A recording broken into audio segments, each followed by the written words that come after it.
سورة العلق بسم اللہ الرحمن الرحیم۔ شروع اللہ کا نام لے کر جو بڑا مہربان نہایت رحم والا ہے۔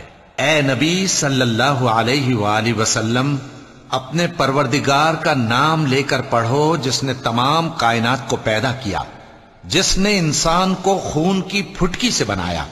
پڑھو اور تمہارا پروردگار بڑا کریم ہے، جس نے قلم کے ذریعے سے علم سکھایا اور انسان کو وہ باتیں سکھائیں جن کا اس کو علم نہ تھا، مگر انسان سرکش ہو جاتا ہے اس بنا پر کہ وہ اپنے آپ کو بے نیاز سمجھتا ہے۔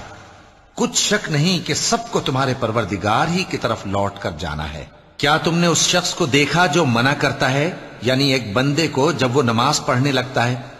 بھلا دیکھو تو اگر یہ راہ راست پر ہو یا پرہیزگاری کا حکم کرے تو منع کرنا کیسا؟ تو اس کا انجام کیا ہوگا؟ ذرا دیکھو تو اگر اس نے دین حق کو جھٹلایا اور اس سے منہ موڑا، کیا اس کو معلوم نہیں کہ اللہ دیکھ رہا ہے؟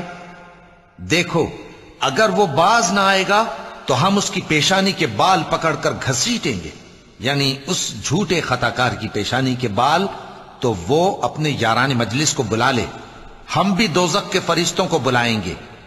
دیکھو اس کا کہا نہ ماننا اور سجدہ کرنا اور اللہ کا قرب حاصل کرتے رہنا۔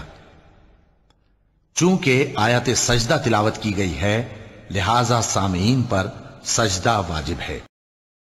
صدق اللہ العظیم۔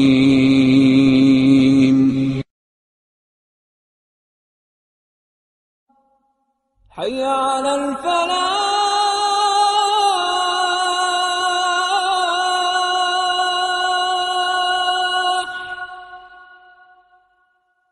حي على الفلاح۔